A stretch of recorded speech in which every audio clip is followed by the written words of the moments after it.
we've been in these games. All 5 of our losses, I felt like these games where there was plays here and there that we didn't make, and we could have won all of them, and we didn't. And until you prove it, you can talk about it all day, but until you prove it, it's not going to happen. And so we were able to prove that we can win the game like this. Oh, man, you just believe. You just believe every snap. No, it's the best, man. He's our fearless leader, man. That guy's the most competitive human being I know, and we love him for how he leads this team. It's the season for believing. It is. It's a holiday season. Taking a shot at Patrick's voice too much. Spike, what was the turning point in this one? Pat is in playoff mode. And the seminal thing that I see from Patrick Mahomes, especially when they get into the playoffs, is there is no hesitation in him taking off with his legs. I know we're going to talk about the run game 30 times, but he was decisive in going pick up first downs. And I think this is a sense of urgency to the rest of his team that every single down, every single drive, every single third, second down is a critical play in the game. And you could see his sense of urgency by how he used his legs. Now, people are going to look at it and say it's 4 rushes for 30 yards. It's when those rushes happen and the critical times in which he needed first downs to extend drives. And I talk about this every year since we've been on TV, about Pat Mahomes in the playoffs. He reminds people that he's a true dual-threat quarterback. And I know his arm is phenomenal, and we've talked about the receivers being there and all of that. His legs are as effective and as backbreaking when they have to have games than anything else associated with the Kansas City Chiefs. There might be no quarterback you'd rather have in that moment, in that spot, than Patrick Mahomes. I look at this, they're down 20-9 at home, and they're 5-5. The season looking at an under 500 record, and Kareem Hunt fumbles the ball in a crucial play here.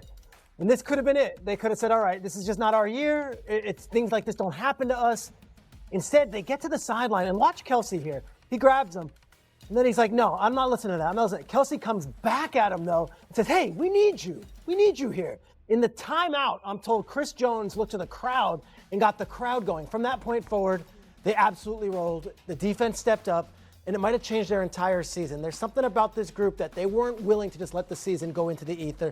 They weren't willing to just say, okay, the run game let us down again. We're just going to. No, they committed to the run.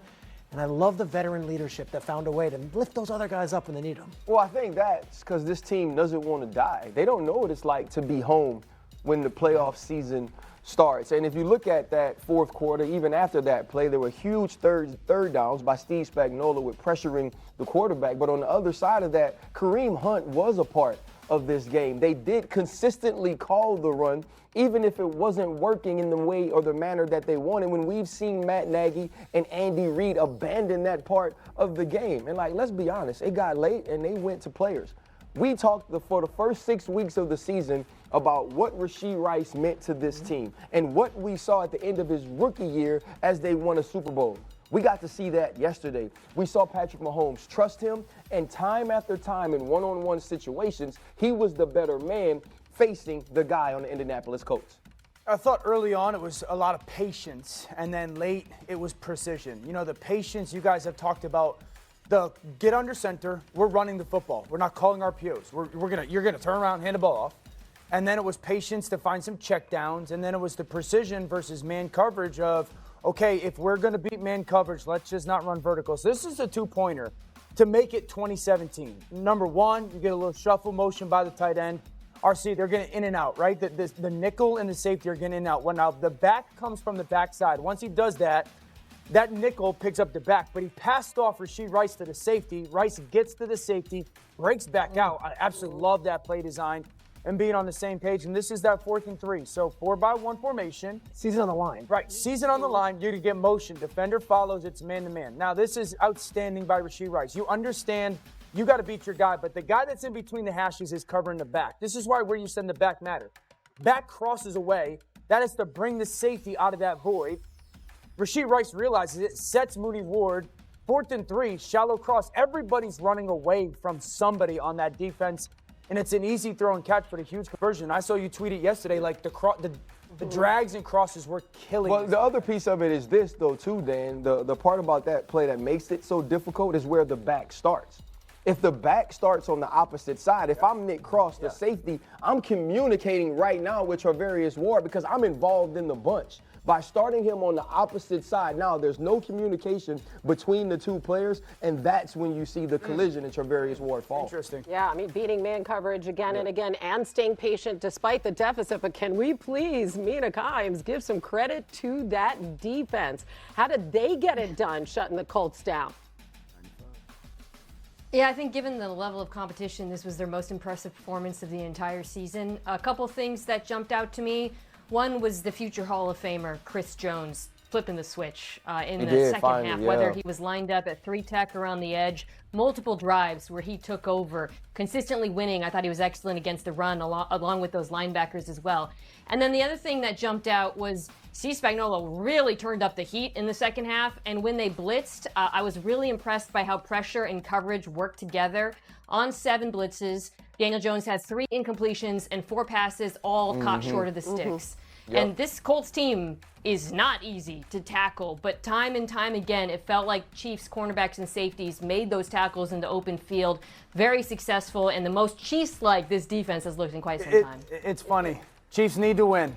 The guys who had the best days, Spags, Chris Jones, all the, Kelsey, the ones that you Patrick, rely on again and again. Could you imagine picking against them in this game?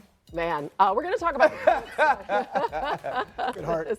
they have a huge game coming up this week. We have Kansas City and Dallas, by the way, both on Thanksgiving, both 10th in their respective conferences. A lot more to talk about there, but we want to bring Adam Schefter in. We look to stay on the right track after Sunday's win against the Colts, return to the postseason for the 11th straight year. But who are we giving the edge to, fellas? So I want to begin at the quarterback position, B. This is a really, really great discussion right now. If you're in your barbershop or your hair salon, you're getting ready for this Thursday game, who do you believe in? Who do you trust? Right? Who do you believe in? Who do you trust in 2025? Yeah, we ain't talking about 2022, 2023, 2024. We're talking about right now. And right now, I'm going with Dak Prescott. I'm giving the edge to Dak Prescott because of what he has done. He's been phenomenal. Not to mention the guys who he's throwing the football to. 88, number 3, Ferguson as well. All 3 guys have been great pass catchers for Dak Prescott. And as a team in totality, they're number 1 in the National Football League in passing yards. As a team, number 1. A lot of that has to do with what Dak Prescott has been doing. And like I said, it's not about what we've seen. It's about the hearing now.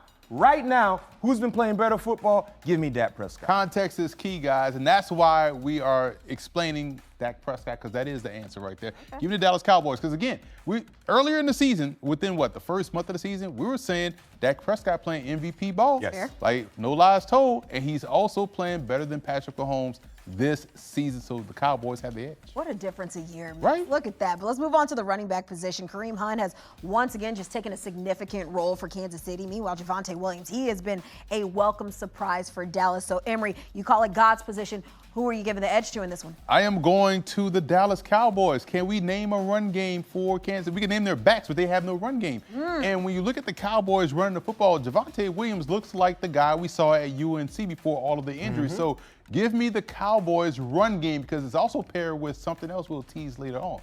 I'm right there with you. Javonte Williams has been an unsung hero for their offense. He's top 5 in the National Football League individually as a NFL rusher, and he continues to excel in this lineup. And Kareem Hunt had a great game against the Indianapolis Colts, but before then, their offensive running game has been sporadic. They've been Mr. Consistent in Dallas Cowboys, in the Dallas Cowboys organization running the football. So give me Javonte as well. Dallas Cowboys running backs have the edge. All right. There you go. B-Mac, you might have given us a little bit of a precursor here, but I'm going to still ask anyways, because you got Kelsey, Worthy, Rice. You got Lamb, Pickens, Ferguson, and a host of other characters. But B, who are you giving the edge to when we're looking at these pass catchers? The Dallas Cowboys. Okay. The Dallas Cowboys. And I understand, as we get ready for this game, get your turkey, your stuffing, mac and cheese, whatever it is. Just remember what we're telling you right now, because we're telling you key ingredients to what you will see. What you've been seeing from George Pickens? Balling. Top 3 wide receiver in the National Football League right now. Facts. Argue with your mama. Facts. Right? And please don't, because usually mama is always right. And not on Thanksgiving. Top 3 in the National Football League. CeeDee Lamb is still playing high-level football. Give me the pass catchers because they've been consistent, the guys from the Dallas Cowboys. Who's that tight end you talk about? Ferguson. And then you also saw Brevin Span Ford get in the mix too. That's quietly their second best tight end. And you still have Devontae Turpin when he holds on to the football. He's explosive too, right? So they have multiple options. KC has good receivers, Kiana. But this year, right now, especially what we're seeing from George Pickens, who used to play for the Pittsburgh Steelers, give me Dallas Cowboys. Okay, KC has good receivers, but right now, Cowboys have better. But I want to move on to pass protection and maybe open up the lanes for those aforementioned running backs we were talking about a moment ago. So whose O-line are you favoring, Emory? Dallas Cowboys, and here's why. This was hard for me because KC has a good one, but I love the tackles for Dallas. One, they don't jump offside. Two, they do a fantastic job of being an addition to the run game. And we saw what those tackles did to the vaunted Philadelphia Eagles. So they are playing their best ball. Man, it is looking like all Dallas right now. It is. I in know. this ball game, right? So I like the Dallas O-line. I'm right there with you. When you look at how they protect their star quarterback in Dak Prescott, they're 5th in National Football League in sacks allowed. They do a great job in not allowing Dak Prescott to get sacks. We just talked about the running game with Javonte Williams. You talk about his success, it comes from the guys that put their hand in the dirt as well. So give me the offensive line from the Dallas Cowboys with this edge. You guys mentioned it. It is all Cowboys crazy, right? over here. So I want to see if we can agree on the side of the trenches. So how about on whose defensive front 7, B, are you looking at? Who's going to give the team the tougher time? Now I got to give the Chiefs some love, finally, deserving. Okay. But when you look at their front 7 led by Chris Jones and what they did last week against the best running back in the National Football League in Jonathan Taylor. Jonathan Taylor only forced 3 missed tackles in that ball game. So the front was phenomenal, but the linebackers, Drew Tranquil, Nick Bolton, Chanel, these guys really help the guys in the front excel at their job. And I understand you talk about Quinnen Williams now being a part of the Dallas Cowboys, Kenny Clark, but when you factor in the defensive linemen for the Kansas City Chiefs and their linebackers, all 3 guys that I mentioned are high-level players. I got to go with Kansas City. Jerry Jones looking pretty good is what you're telling me right now. I'm trying to tell you. All right. What have you done for me lately? Ooh, yeah, give me Dallas. I will tell you why. I love the growth that they're showing the last couple of weeks since they've added Quinnen Williams, since they've gotten DeMarvin Overshown back healthy, ready to go, since they've added Kenny Clark, since we've seen now the emergence of Donovan Ezaraku, since we've seen the emergence of a guy that does a great job of getting paid for only doing part-time work. See what they did to Jonathan Taylor, though. What That's once. We talk about the here and now. So we talk about all that. So give me the Dallas Cowboys. A lot of speed. It's a tie. This was right there with me with the offensive line, but I'm going to lean to Dallas because I like the additions and they're growing together at the same time. That's what I was talking about. We're liking what Jerry Jones is doing over there in Dallas. All right, let's wrap this up. I want to look at the secondary. I want to look at B-Mac's position. Who has the edge? Now, there's only one answer right here. It's the secondary for Kansas City. Trent McDuffie's still one of the best cover corners in the game. And the Dallas Cowboys, their secondary has been horrendous. I think they're 30th in the National Football League in passing yards allowed, over 250 yards they have allowed. Even though the front has improved, to your point, they still have some holes in the secondary. So I got to go with Kansas City. And I love Kansas City as well. There are like coaches on the field. When we talk about Cook, when we were watching the game, the play he made to run down Jonathan Taylor, the angle he took, you can't get no better than that. And when you have Trent McDuffie, a guy that's another coach on the field, and that's the position where we've seen Spagnuolo really have a tremendous impact. Noah Williams, the backup defensive back that can play all over. Give me Kansas City. That's one of the best secondaries in football. We are all on one accord, except for when we're looking at the defensive front 7. But are we on one accord when it comes to a pick for this game? Emory, who you got Thursday? I do like the Dallas Cowboys. I love a little spice. I'm from New Orleans. I love the Cajun spice. So I love to say, not because they're 5-5-1 and this America's team playing on America's holiday, but it's because they are playing their best ball right now. And the Chiefs right now are not those Chiefs that we're used to talking about. I'm right there with you. I'm taking the Dallas Cowboys as well. Their defense has improved. That's why I love them in this matchup, because their offense can score points. It's about getting the necessary stops defensively. They've shown the ability to do so. That was a confidence builder from what they did last week against the Eagles. I like the Cowboys as well. Who you got, Kiana? Like, she asking all the questions. Who you got? You listen, I want a good game. I want some good food and a good game. Gettable game, but it will really have meant nothing if they don't win the game against Kansas City on Thursday. No. Don't say it. Yeah, it does not mean nothing. Like they put 2 really good weeks together. You're seeing the building, the foundation of this Cowboys team post Micah Parsons. So irrespective of what happened, don't miss the mark. This team has put something on film that they can build on with the addition of Kenny Clark and now Quinnen Williams and Logan Wilson. And you see Dak with George Pickens, who's probably the best receiver besides JSN in our league right now. I make fun of Jerry all the time, but he's put this foundation of the Cowboys. So whatever happens, they have a lot to look forward to in the future. It's hilarious because Jeff sounds a lot like what me and Graz sounded like last week. He was like, "It's just the Raiders. You guys are getting." It took me a week. It took me a week. I'm a little patient. More patient. And dove into the film. We did it. We saw it against the Eagles, and now you are on board with all these new additions. But yeah, this defense looks great. They beat my squad, man. I will say, I look at the Cowboys, and whether they make the playoffs or not, I think by the end of the season, they're going to be a top 7 team in the NFC. Now, they may just fall short in the fact that they dug themselves in too big of a hole, but I think by the end of the season, we're going to look at them and say they're one of the better teams in our league. I'll buy all of this. So let's deal in this season. Yeah. I'm fascinated by what you said, J-Mac.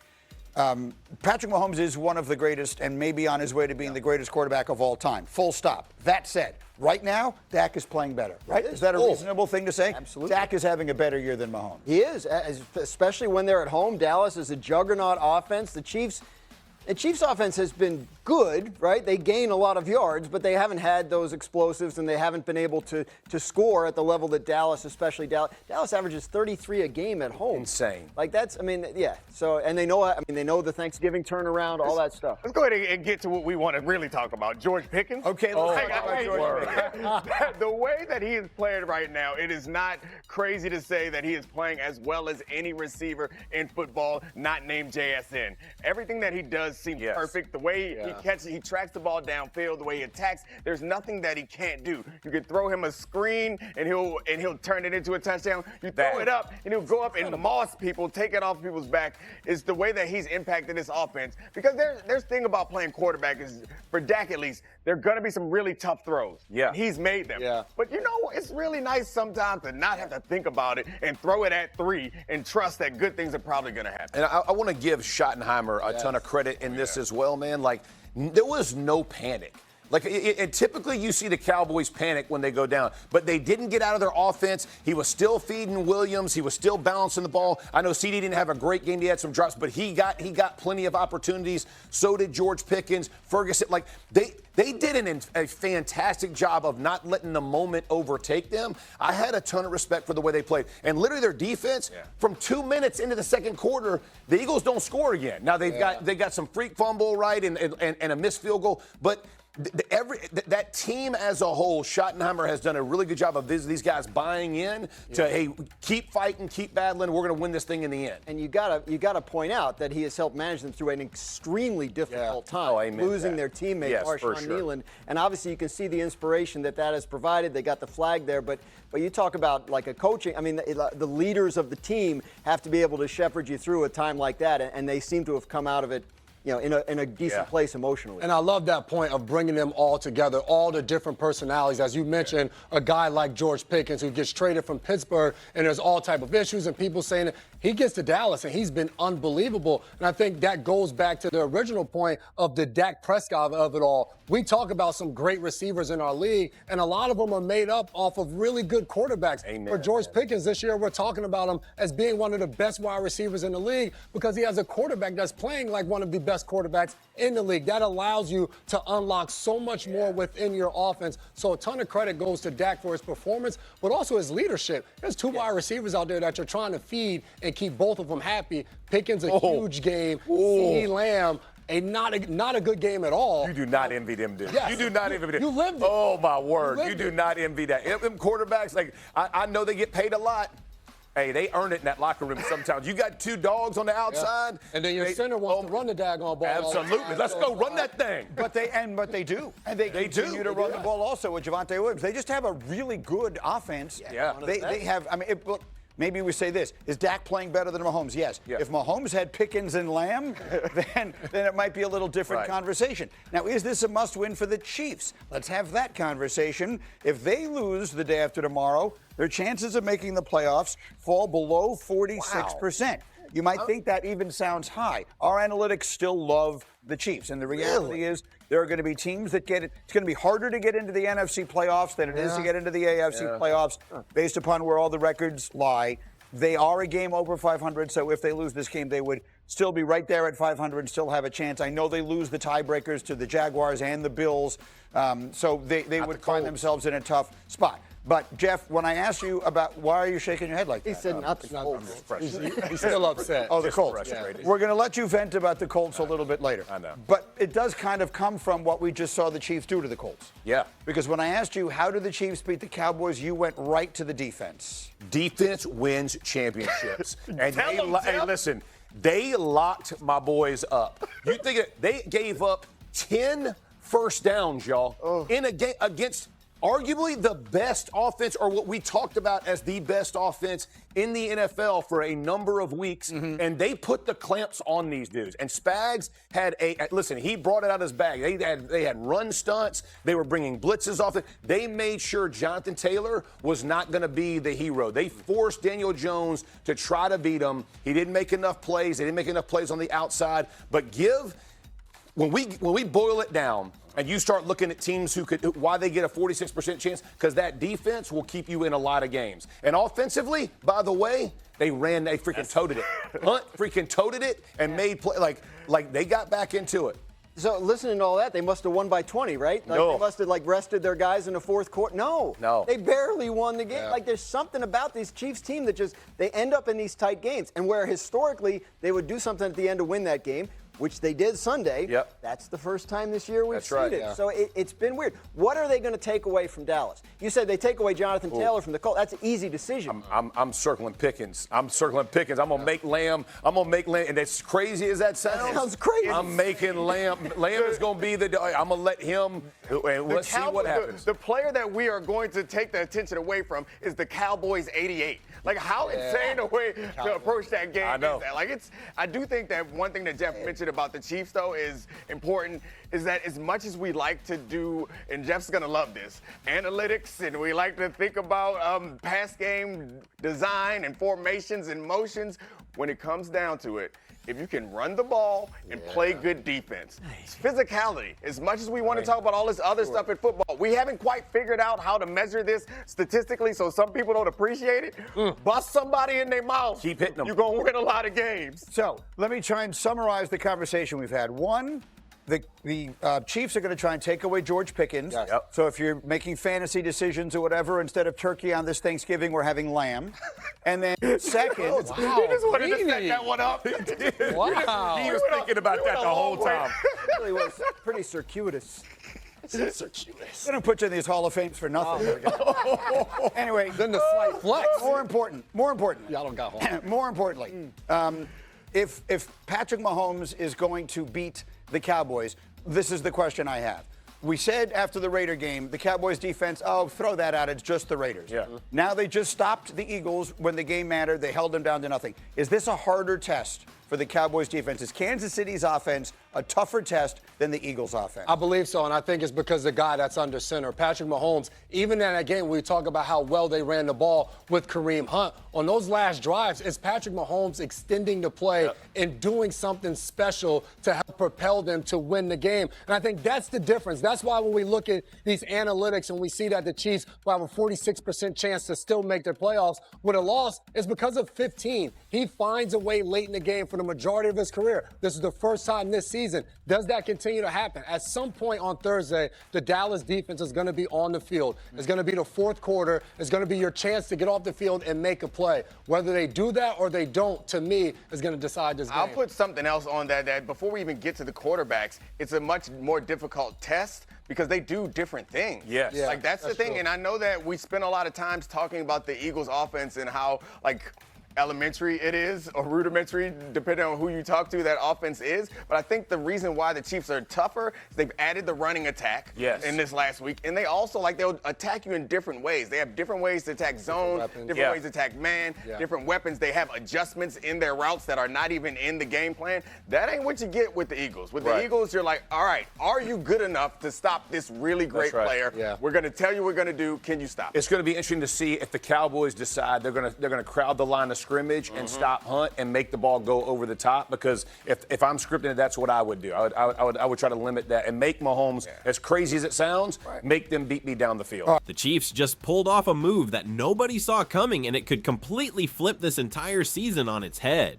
While everyone was still catching their breath from that crazy overtime win against the Colts, Kansas City's front office was already working the phones, and what they just did has the potential to solve multiple problems that have been plaguing this team all year long. We're not talking about some random practice squad addition that'll never see the field. We're talking about a legitimate game changer who had multiple playoff contenders fighting over him, and somehow Brett Veach swooped in and grabbed him right under everyone's noses. The Chiefs signed Damien Pierce to the practice squad literally hours after beating the Colts. And this isn't just some depth move that flew under the radar. This is the guy everyone wanted, the running back who exploded onto the scene in 2022 with the Houston Texans, rushing for over 900 yards as a rookie and looking like an absolute freight train every time he touched the ball. The man was phenomenal coming out of Florida, running with power, vision, and that rare ability to turn a 5-yard gain into a house call. But here's what makes this signing even more interesting. Pierce wasn't just sitting around waiting for a team to call. The Broncos wanted him. The Chargers were definitely in the mix with all their running back issues, and get this, the Philadelphia Eagles made an aggressive push for him, even floating the idea of a trade with Houston before he got released. Multiple playoff contenders were circling like sharks, and Kansas City came out of nowhere and snatched him up.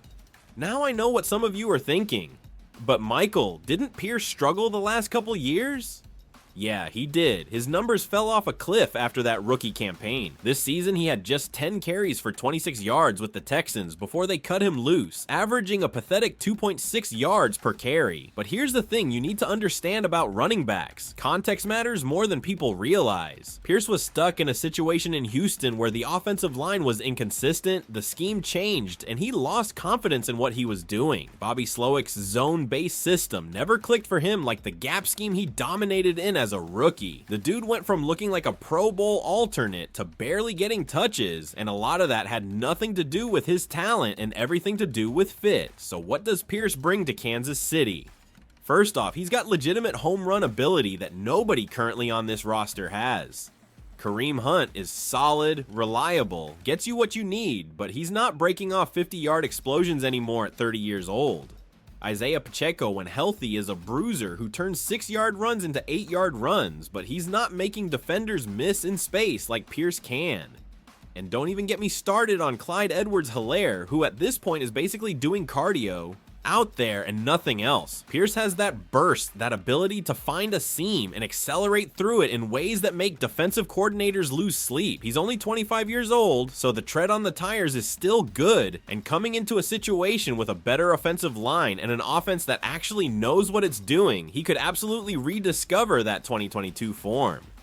But here's where it gets really spicy, and this is the part that has me genuinely excited. Pierce has extensive experience as a kick returner and punt returner. The man had a 98-yard kickoff return touchdown for Houston last season, and he's shown he can be explosive in the return game throughout his career. And let's be brutally honest here, Kansas City's return game has been mediocre at best all year long. Nico Regini and Tyquan Thornton aren't creating explosive returns, they're not setting up the offense with good field position, and they're definitely not putting fear into opposing special teams coordinators. Pierce could walk in and immediately become the most dangerous returner on this roster, giving the Chiefs something they've been missing since Tyreek Hill left, that oh my god, he might take this to the house feeling every time the ball gets kicked. The financial side of this is brilliant too. The Chiefs didn't have to give up any draft capital, didn't have to restructure contracts, just signed him to the practice squad and can elevate him whenever they want. It's a zero risk, potentially massive reward situation. If Pierce comes in and stinks, cool, cut him and move on. But if he comes in and provides even half of what he showed as a rookie while also being a weapon in the return game, you just found a legitimate difference maker without sacrificing anything to get him. That's the kind of savvy roster management that keeps championship windows open. Thinking about it, I genuinely believe this could be one of those under-the-radar moves that ends up being way more significant than people realize right now. Pierce has all the physical tools, he's in a much better situation than Houston, and he's hungry to prove he's not washed at 25 years old. I think we're going to see him get worked into the rotation sooner than people expect, and I wouldn't be shocked if by playoff time he's getting 10 to 12 touches a game and making a real impact. This is exactly the type of buy low move that championship teams make. Now, while everyone's celebrating the Pierce signing, we need to talk about the massive problem that just crashed into Kansas City's season like a freight train. Trey Smith went down with an ankle injury against the Colts, and the update that came out Monday morning is absolutely brutal. Ian Rappaport reported that Smith is dealing with both a high and low ankle sprain, which for those who don't know is basically the worst case scenario short of a broken bone. High ankle sprains alone can sideline players for weeks, and when you combine it with a low ankle sprain, you're looking at a situation where the player can barely put weight on their foot without excruciating pain. Smith is almost certainly going to miss Thursday's Thanksgiving game against the Dallas Cowboys, and honestly, he might be out multiple weeks beyond that, depending on how severe both sprains are. This is catastrophic timing for Kansas City, and I'm not being dramatic when I say this could derail the entire playoff push if the Chiefs don't figure out how to compensate immediately. Trey Smith isn't just another offensive lineman. He's arguably the best right guard in the entire NFL, a Pro Bowler who signed a 4-year, $94 million contract, making him the highest paid guard in football at the time. The man is an absolute mauler in the run game and a rock-solid pass protector who gives Patrick Mahomes the confidence to step up in the pocket. Here's the scary stat that should have every Chiefs fan panicking. Against the Colts, Kareem Hunt's production completely fell off a cliff after Smith got hurt. In the first half with Smith playing, Hunt had 11 carries for 50 yards, averaging 4.5 yards per carry with a 63.6% success rate. After Smith went out in the second half, Hunt managed 19 carries for just 54 yards, averaging a pathetic 2.8 yards per carry. That's not a coincidence. That's a direct result of losing the guy who creates all the running lanes on the right side of the offensive line. Without Smith, the entire run game crumbles. And when the run game isn't working, defenses can pin their ears back and rush the passer without worrying about getting gashed on the ground. Mike Caliendo is going to step in as the replacement, and look, Caliendo is a solid backup who's made starts before and knows the system.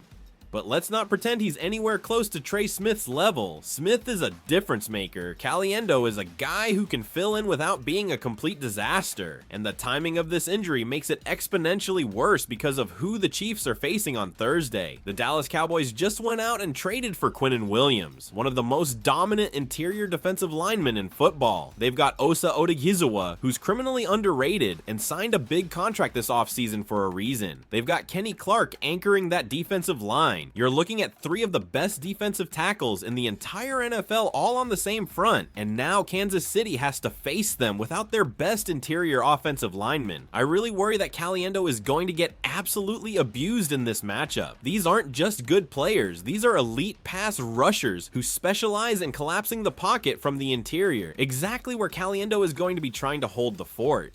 Creed Humphrey is going to have the game of his life, constantly sliding over to help Caliendo, providing chips, doing everything possible to keep these monsters away from Patrick Mahomes. And even then, I'm not sure it's going to be enough, because when you start sliding protection and providing extra help, you're taking away options in the passing game and limiting what the offense can do schematically. Here's the other massive concern nobody's talking about enough. Did you watch Mahomes in that Colts game? Did you see how he was moving in the pocket, how quickly he was progressing through his reads, how he seemed to have zero trust in the protection in front of him? Tony Romo kept pointing it out during the broadcast, and as frustrating as it was to hear it over and over again, he was 100% right. Mahomes was speeding things up way too fast, not letting routes develop, not stepping up confidently into throws. That's what happens when a quarterback doesn't trust his offensive line. And now you're going to take away the one guy who was actually giving him some confidence and throw him behind a patchwork line against one of the most ferocious defensive fronts in football. The Chiefs are 6-5 right now, sitting on the outside looking in at the playoff picture. The Buffalo Bills are in the 7th seed at 7-4. The Steelers and Texans are both 6-5